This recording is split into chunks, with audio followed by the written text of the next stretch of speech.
Hi, everybody. A good topic today, as we always have, the law and you. Joining us in our discussion will be on your left, a partner? Yes. A partner in the Knox law firm, Richard Lanzillo, and the person who really runs the Erie County Bar Association, even though the lawyers think that they might have a hand in it, is Sandra Bryden-Smith. Nice to see you again. Thank you. Thank you. Thanks for being here. Thanks for being here. Let's talk about this. The law is part of our life. It is our warp and our woof. It has been around forever. There are laws dating back for thousands and thousands and thousands of years. And as we're taping this currently right now, we are approaching an election cycle. And do you enter into the discussion of endorsing or recommending highly or not recommending? And people do listen to what you say because you have your finger on the pulse. So let's start with the lady. Do you do that locally? Do you put the people who want to run for office in front of the microscope and say, let's talk? We do, to the extent that we publish what we call a plebiscite. It's really a poll. So there's no personal interviewing going on, but it is a poll of our membership, which are local attorneys, and it gives, we hope, the community a good idea of how attorneys view the candidates for the position. Okay. Rich? Yeah, well, this year in particular, we've tried to take a more active role in providing information to the public on the various judicial candidates. We do not endorse, we are nonpartisan, but what we do, as Sandy alluded to, we gather information, conduct a poll. Each candidate for the local election fills out a questionnaire, which we make available through the website. The poll is conducted, and each respondent has the opportunity to rate the candidates: highly recommended, recommended, not recommended, no opinion, and then we publish that in the newspaper. This year we took some extra steps to try to promote public information. We put together a voter guide before the primary, when we had that huge number of candidates vying. We're now down to 3, of course, but at the time there was a large number, and we produced a voter guide. Sandy did took the laboring oar on that, and was published in the Erie Times. And we thought that was very helpful. And now you saw recently, in fact, I think it was in Sunday's edition of the paper, there was a voter guide for the appellate level, the Supreme Court, where there's a historic race about to take place, and the other intermediate appellate courts. Let's go back to just some really basic questions before you get to some of the programs that you are involved in that people would relate to, as opposed to just so much for your own members. Chris, did you always want to be a lawyer? Actually, I didn't even think of it until I reached college and took a few pre-law courses. And at that point, it seemed like a good idea, and went from there. Okay.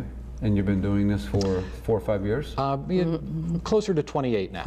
Started when you were 7? Yes, despite my youthful appearance. Yes. And I know you've been doing this even though you're not a lawyer. I'm not, no. But I've been with the Bar Association since 1981 and became director in 82. And you were 7 then? And that's right, that's right. Okay, so let's use me, Phil. I want to be a lawyer. I taught school a lot. I taught high school, but I also taught college. And the misconceptions that the people, young students would bring to me about how you get to be a lawyer, you know, you just do this, you do that, and you make big bucks, and you're good for the rest of your life. You want to clear that up a little bit? Sure. There's some fallacies there. There's just a few. I mean, first, in terms of what type of background you need to go to law school, there really is no preset program. Some folks think you have to study pre-law or criminal justice. Any program that gets you a good, solid analytical and writing background will serve you well in law school. Most people, I think today in particular, they go into the law not looking to make the big buck anymore. I think that was an older mentality. You see a lot more younger folks leaning toward public service and going into law for the right reasons. It makes for good movies sometimes. It does, and don't get me wrong, there are plenty of opportunities at all levels of the law for folks. Everything from judicial clerkships up to major law firms, smaller size law firms, district attorneys, public interest lawyers. You know, in-house counsel, corporate attorney positions. There's a whole wide variety of opportunities. The only thing I would say to someone considering the law is keep an open mind, because what you think you may want now will change after you get some exposure to the subject matter and to the profession.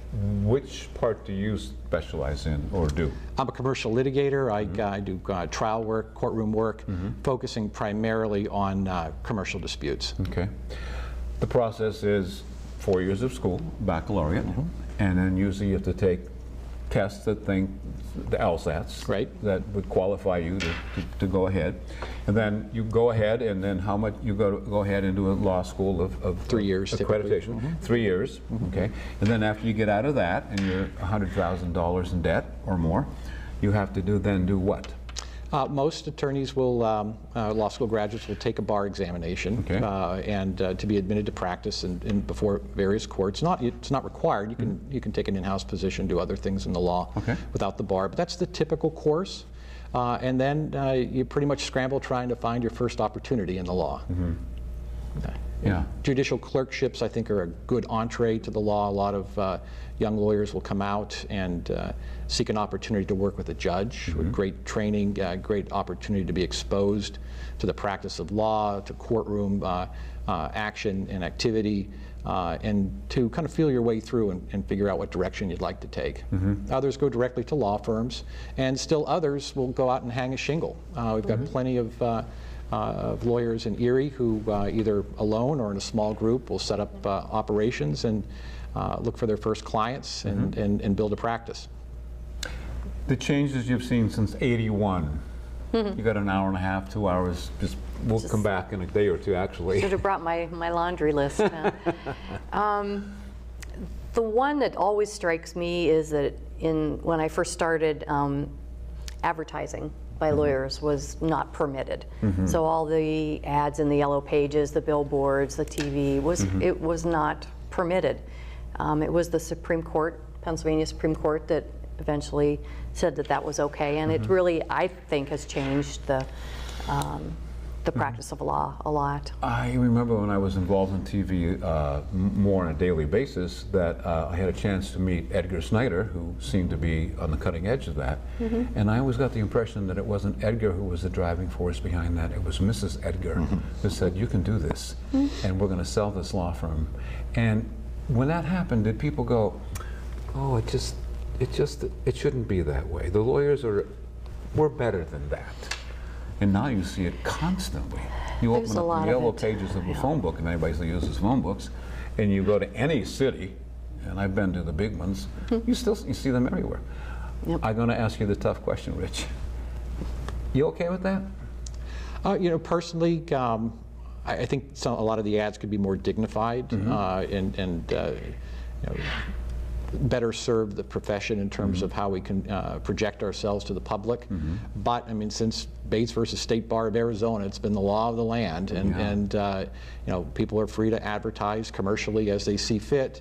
You know, it's not something that I would engage in, but it is, depending on the nature of your practice, an effective way to generate clients. Okay, so I need a lawyer. I have no place to turn to. You got a phone number, you got a website, where are you? I don't know what to do. I'm not even sure I've done anything wrong, but I need to talk to somebody, and you're the gatekeeper. Yes. What do I do? That's what I hope people think of when for the Erie County Bar Association, because we do offer a lot of services, and one of them is exactly that. If you are served with papers, or you have maybe a neighborhood dispute, something where you just want to get some basic guidance and advice from an attorney, then that's what the Bar Association can help with, because we have a referral service. How do we do that? What's the phone number? What's the website? Can they walk in? Where are you located? Can walk in. Our office is at 302 West 9th Been there Street, a long time. which is at the corner of 9th and Myrtle. So you can walk in and be referred to an attorney. You can also do it through our website, or you can call, which the phone number is 814-459-4411. And we have trained staff that and the website is eriebar.com. Okay, real simple. Yep. B-A-R. E-R-I-E. One word. B-A-R, right, one word, .com. Okay, eriebar.com. Is there a fee associated with this? Can you help me for free? Because I'm really almost indigent here. Mm-hmm. Somebody saying I've done something, I'm going, no, I'm not. Well, our referral service is actually called Lawyer Referral and Information Service for that reason. If someone comes in and is eligible, we know what programs and services are available for folks. So if they are a low-income individual and have criminal charges against them, we'll tell them how to get in touch with the public defender's office. If they're civil matters, they might be eligible for Northwestern Legal Services. There's Pro bono programs? Pro bono program, yes. Ours is administered by Northwestern Legal Services for us. We have a staff person that does that. But it's our members that agree to take several cases each year for those that are income eligible and assist them at no cost.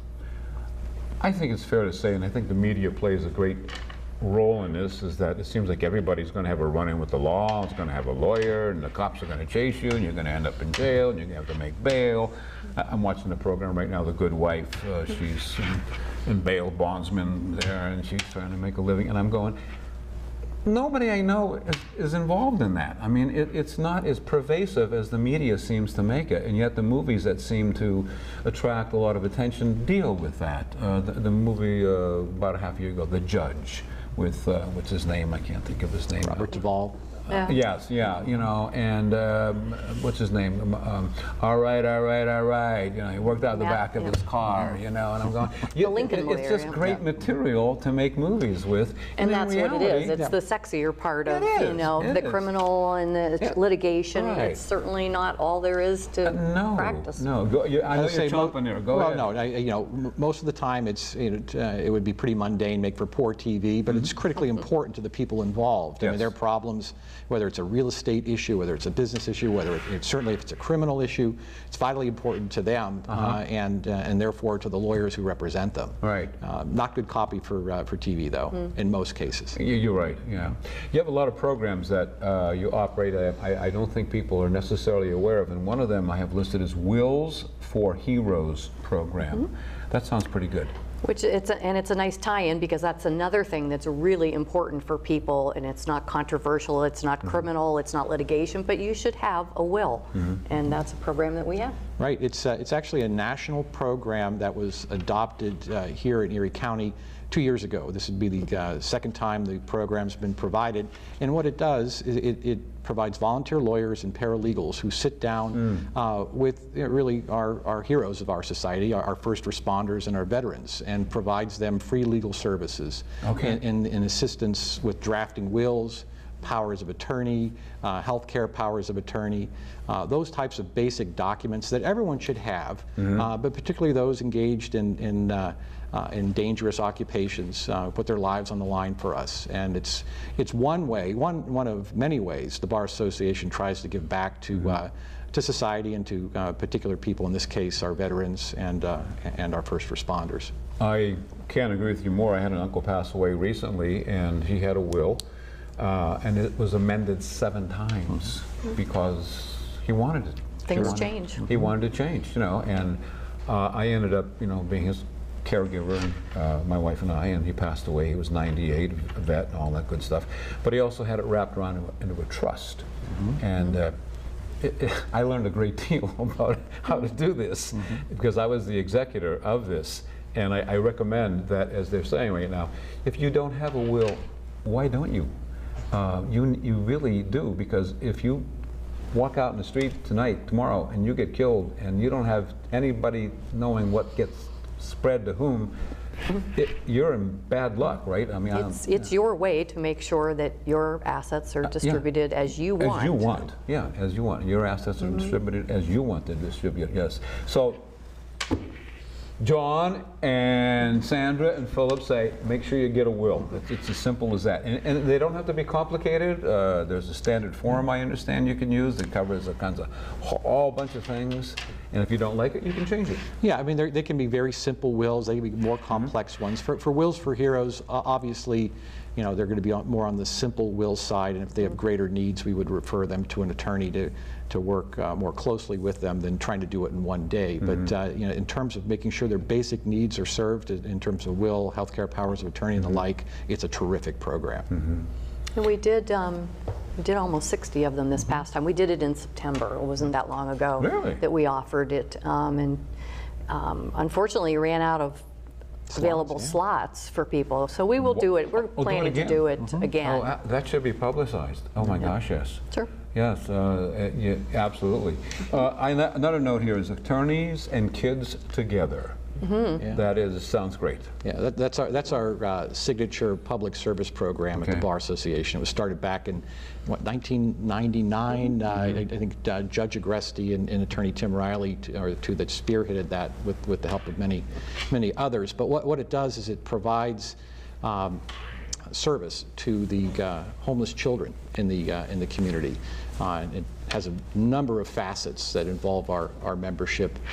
There's the Kid Connection, which is a mentoring program where individual attorneys are paired with children, with a child from one of the local homeless shelters. And the program involves typically about 6 events where you have a chance to interact with kids from the shelters and provide them with role models, examples, and also have some fun. It's really a great program in that I've participated for 6 years now with, I started off with one young lady, and then her sister came on board as well. And you go to various destinations, you get to know these kids, you give them a chance to interact with professionals and hopefully act as a positive role model, encourage good educational habits and the like. In addition to the Kid Connection aspect, there's the, my favorite's the Senior Fund. I like that one a lot too, yeah. Yeah, that's the way, you think of all the things that were meaningful to you when you were a high school senior, getting your high school yearbook, your class ring, your cap and gown, all those things that are really meaningful. Then think of a child or a senior of extremely modest means. They often miss out on that stuff. This part of the program provides funding upon application to let people, let seniors who are in difficult circumstances go to the prom, get a yearbook, get a class ring, wear their cap and gown, go on their class trip. Sure. That's a great part of it. There's also, saying I'm going to miss some, but there's the backpacks. Backpacks, right, and school uniforms. A lot of times we'll get a request from maybe SafeNet or somewhere that someone has just arrived, and of course these poor families don't have anything when they leave in a hurry and go to SafeNet, for example. So SafeNet will call us and say, we have a form for them to fill out. It'll tell us boy or girl, size of shoes they need, the pants, so that they have appropriate clothing for school, because schools have uniforms. Even if they're just khaki pants and a polo shirt, but you can't go in jeans. And so the AKT program provides those. I was not aware of that. That's a really nice, really nice thing. Yeah. In the larger scheme of things, are your ranks shrinking? I mean, I'm kind of comparing, no comparison, but priests, Catholic priests, are saying we're going away. The older ones are retiring, and nobody wants to take up the cudgel. Volunteer firemen, you can't get people to be a volunteer fireman because they go, you want me to go out there and maybe die? No, I don't think so. Are more people becoming lawyers about the same, shrinking or getting bigger, or? Law school enrollments are down, I think, about 18% over the last 7 years. So the number of people going into the law is certainly shrinking. I think our bar membership has been relatively stable. Yes. We in about a week, a little over a week, we'll have 11 new admittees joining the Erie County Bar Association, joining the Erie County Bar. So we're going strong. Now there were years. I mean, I probably have to go back 15 years. Sandy, you would know better than I, when we maybe had 30 admittees. But so we don't have those numbers any longer, but we're holding our own. The profession overall, though, you did see a shrinkage in the number of young people going into the law. Any reason why? Was there a cultural shift in technical advance? I don't want to be a lawyer, I want to write the next program for Angry Birds. I think it's fair to say that there's still plenty of opportunities in the law, but maybe not quite as many as there were 20 years ago or 28 years ago when I entered the profession. You have to work a little harder to find that first job, and the demands of the profession, I think, are a little tougher. Student loan debt is daunting. I mean, tuitions are huge, and you alluded to this earlier. You can come out owing $100,000, $150,000, $200,000 in student loan debt, and if you don't feel that your professional opportunities justify that, you might look at something else instead. And I think we're seeing the effects of that. But the profession's still going strong. Still plenty of good people going into it. Still plenty of opportunities for those folks. I don't want this to be a loaded question, but you notice that a lot of insurance agencies start owning hospitals, and doctors start working for the agency. They just don't want to do it on their own anymore. They don't want the responsibility. They don't want to pay the liability. They don't want to own the furniture. They want to go to work on Monday and go home on Friday. They don't want to do any of the stuff that used to be done years and years ago. The law profession moving in that direction at all? What do you think, Sandy? Boy, I sure see an awful lot of people that are still working very hard and longer after hours. Everybody else has gone home. Yeah. I personally don't see that happening. Insurance companies and hospitals seem to be a marriage made in heaven, and that's just not happening here. That's happening everywhere.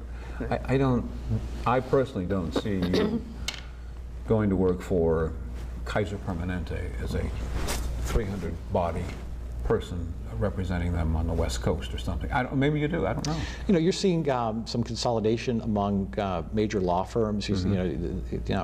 Law firms that are well over 1,000 attorneys, and not just national but international firms. So you're seeing some consolidation in that respect.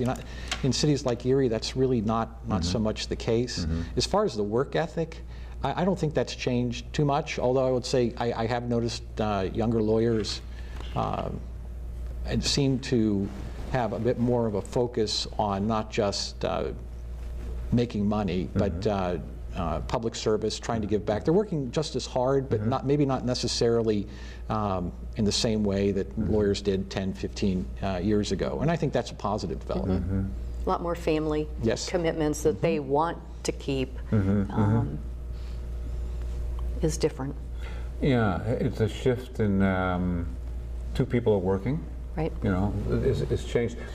Compare yourself to, let's say, what happens in foreign lands when, if you're an American and you were imprisoned, you may not be getting out because the cards are stacked against you in Iran or Iraq or any of these countries where the case, the young girl from America who was tried in Italy again and appealed.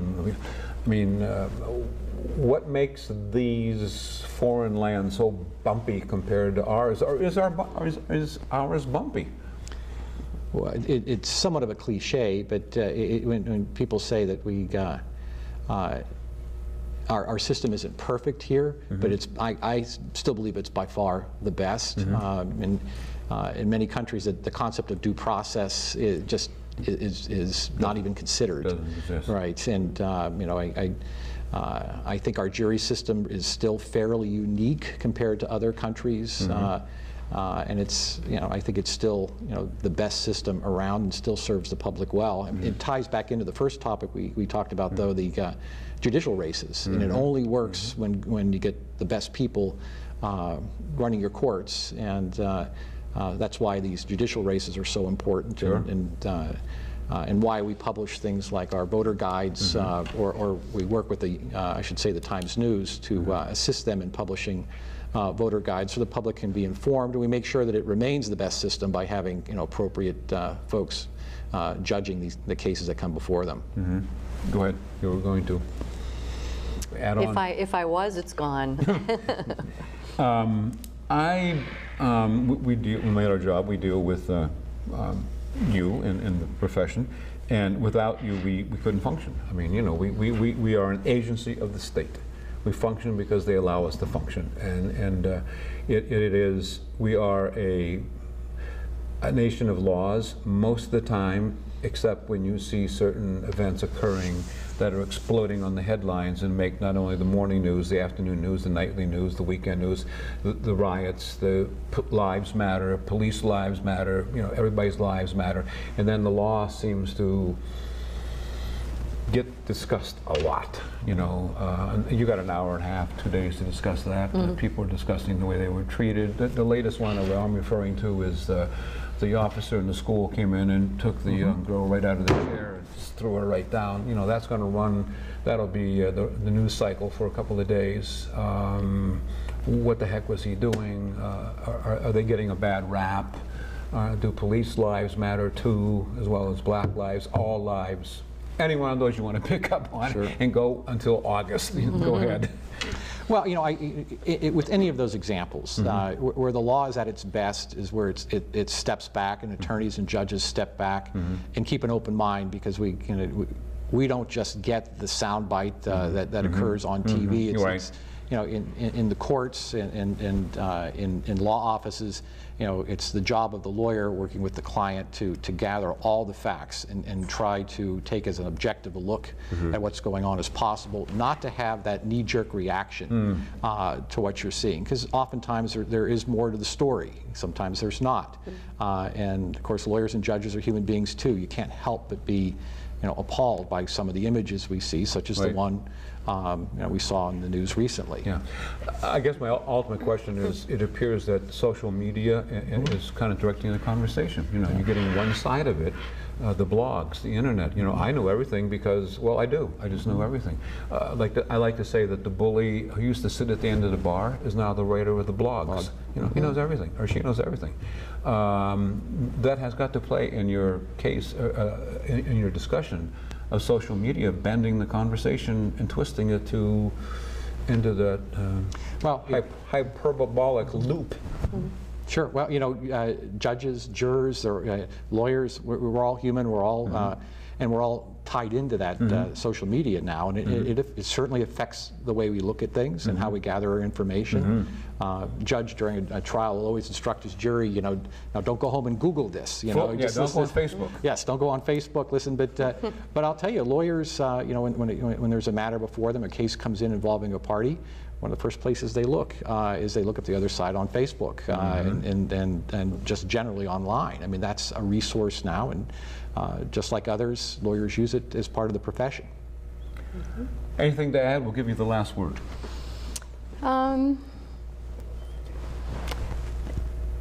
From a broader perspective, I guess I'd go back to saying that if the people in the community that might be watching this, that if they do have law-related concerns or issues or questions, that we really, the Erie County Bar Office really is there to help and direct and give you some options and suggestions, and because it really can be daunting to figure out what to do. Absolutely. I have a great staff, and we're a helpful group, and that's exactly what we want to do.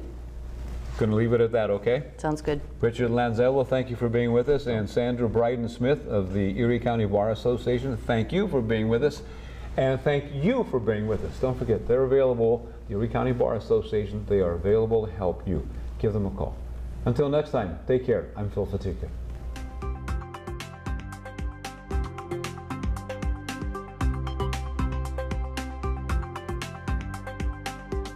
You're watching the Millcreek Government Channel, powered by WQLN Public Media.